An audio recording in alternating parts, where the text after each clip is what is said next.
नमस्कार दोस्तों, स्वागत है आप सभी का। आइए बात करते हैं कुछ महत्वपूर्ण कार्बनिक यौगिक एथेनॉल और एथेनोइक अम्ल के बारे में। जी हाँ दोस्तों, आपको बता देते हैं, हमने पिछली क्लास में प्रतिस्थापन अभिक्रिया के बारे में पढ़ा था। आज हम पढ़ने वाले एथेनॉल और एथेनोइक अम्ल जो एक कार्बनिक यौगिक हैं और बहुत ही महत्वपूर्ण यौगिक हैं। सबसे पहले बात करते हैं एथेनॉल के भौतिक गुण। देखिए, एथेनॉल जो होता है ये रंगहीन होता है, इसकी गंध होती है। और गंध कैसी होती है? क्योंकि ये शराब का मुख्य घटक होता है। शराब या फिर मदिरा का निर्माण जो है उसका मुख्य घटक जो होता है वो एथेनॉल ही होता है। तो इसकी गंध शराब जैसी होती है और ये जलने पर श्वेत है ना, श्वेत प्रकाश के साथ ये जलता है। जल में ये घुलनशील है पूर्ण रूप से। और वाष्पशील द्रव जिसका क्वथनांक 391 केल्विन यानी कि 391 केल्विन पर ये वाष्प में बदल जाता है, यानी इसका क्वथनांक 391 केल्विन होता है। इसकी प्रकृति जो है उदासीन होती है, अर्थात न तो यह अम्लीय होता है और न ही क्षारीय होता है। इसकी पीएच जो होती है वो 7 होती है, क्योंकि हम जानते हैं उदासीन विलयन की पीएच 7 होती है। आगे बात करते हैं इसके रासायनिक गुणधर्मों के बारे में।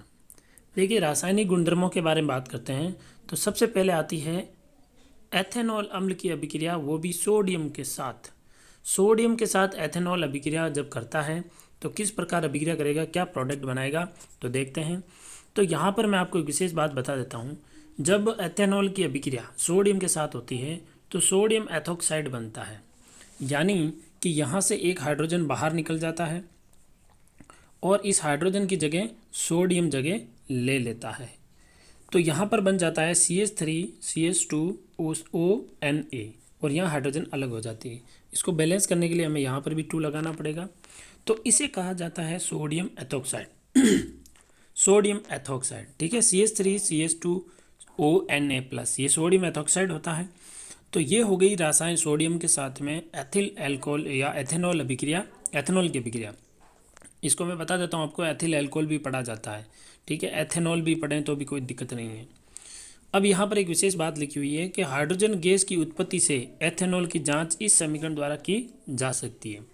देखिए, जब भी सोडियम के साथ में एथेनॉल अभिक्रिया करेगा तो हाइड्रोजन गैस बनाएगा, और हाइड्रोजन गैस बनाएगा तो हम एथेनॉल की उपस्थिति का पता लगा सकते हैं। इससे हम पता कर सकते हैं कि ये एथेनॉल ही होगा।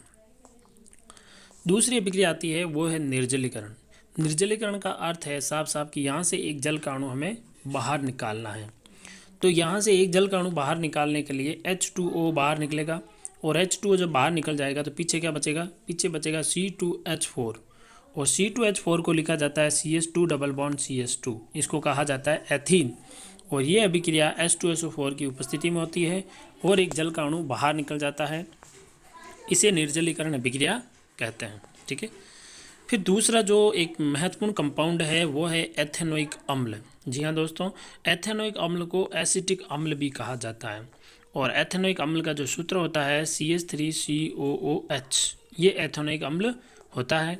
इसे एसिटिक अम्ल भी कहा जाता है, इसे सिरका भी कहा जाता है, इसे विनेगर भी कहा जाता है। तो इसके बहुत सारे नाम होते हैं।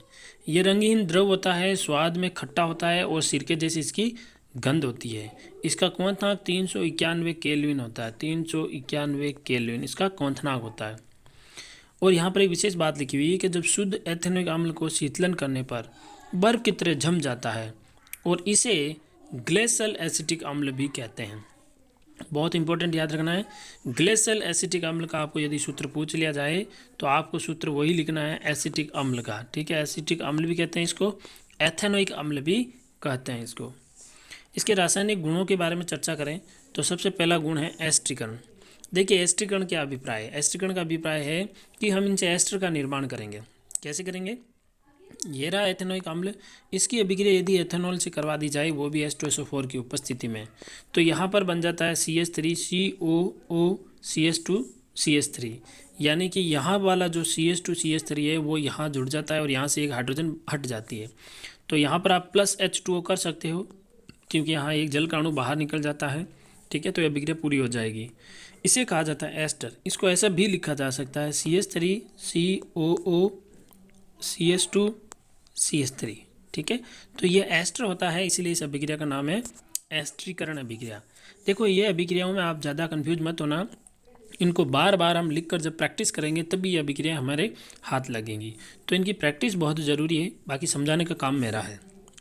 अब देखिए एस्टर जो होते हैं मीठे फलों जैसी गंध वाले एस्टर का निर्माण होते हैं। मैंने अभी बता देता हूँ आपको कि जो एस्टर होते हैं वो हमेशा मीठे फलों जैसी गंध उत्पन्न करते हैं। तो जिसमें भी मीठे फलों जैसी गंध निकलती है तो समझ लेना उसमें कोई ना कोई कार्बनिक यौगिक एस्टर जरूर होगा।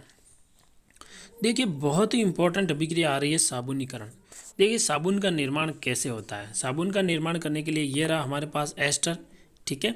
और इस एस्टर की यदि सोडियम हाइड्रोक्साइड के साथ अभिक्रिया करवा दी जाए तो यहाँ पर क्या होगा, ये CH2CO CH3 है ना, ये यहाँ से हट जाएगा और इसकी जगह सोडियम आ जाएगा।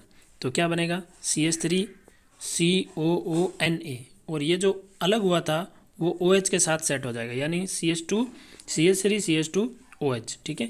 क्योंकि Na और OH टूटेगा, Na प्लस और OH माइनस में टूटेगा, ठीक है।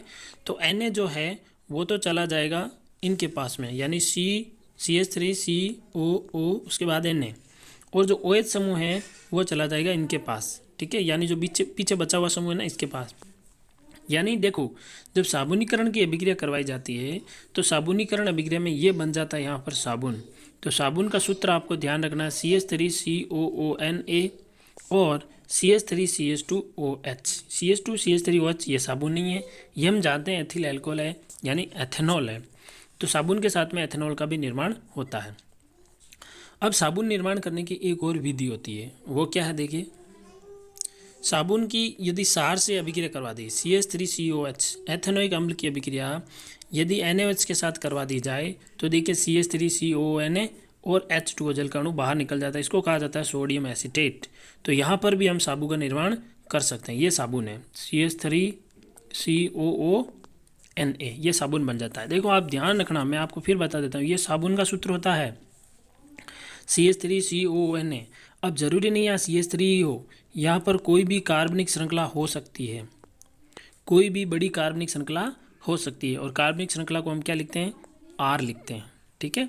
यहाँ पर कितने भी CH3 हो सकते हैं, लेकिन एक बेसिक फार्मूला जो होता है साबुन का वो होता है CH3COONA। क्योंकि साबुन भी अलग अलग प्रकार का होता है, यहाँ कार्बन की संख्या बदलती रहती है। तो ये आपको साबुन का एक बेसिक फार्मूला ध्यान रखना है, जिसका रासायनिक नाम होता है सोडियम एसीटेट। आगे लौटते हैं। अब इनकी अभिक्रिया जो है एथेनोइक अम्ल की अभिक्रिया हम पढ़ रहे हैं कार्बोनेट और हाइड्रोजन कार्बोनेट से अभिक्रिया करवाते हैं। यदि एथेनोइक अम्ल की अभिक्रिया Na2CO3 यानी सोडियम कार्बोनेट के साथ करवाई जाए तो सिस्टम तो सेम ही, अभिक्रिया करवाना बहुत आसान है। हमें पता है कि सोडियम जो है वो यहाँ आ जाएगा। तो यहाँ देखिए CH3COONA आ गया, और पीछे बचा जो CO3 है वो एक जल का अणु बना देगा और CO3 से CO2 बन जाएगा, यानी कार्बन डाइऑक्साइड गैस निकल जाएगी बाहर, ठीक है। और यहाँ पर देखिए फिर एथेनोइक अम्ल की अभिक्रिया यदि सोडियम हाइड्रोजन कार्बोनेट से करवाऊँ, ठीक है, तो यहाँ पर तो हम देख पा रहे हैं कि ये तो अम्ल और क्षार की अभिक्रिया है, तो लवण और जल तो बनना ही है। तो यहाँ पर फिर सोडियम एसीटेट बन रहा है और ये जल बन गया और ये CO2 गैस बन जाती है, ठीक है। ये खाने का सोडा है, इसकी हमने सोडियम हाइड्रोजन कार्बोनेट भी पढ़ते हैं, इसके साथ में अभिक्रिया करवाई है। तो दोनों के साथ हाइड्रोजन कार्बोनेटों के साथ और हाइड्रोजन कार्बोनेट के साथ अभिक्रिया करने पर भी साबुन का निर्माण किया जा सकता है, जिसका रासायनिक नाम होता है सोडियम एसीटेट, ठीक है दोस्तों। तो आगे का काम जो है वो हम नेक्स्ट क्लास में लेंगे। तो आई होप आप इनकी अच्छे से प्रैक्टिस करोगे और अच्छे से इनको याद करोगे। मिलते हैं अगली क्लास में, तब तक के लिए जय हिंद जय भारत।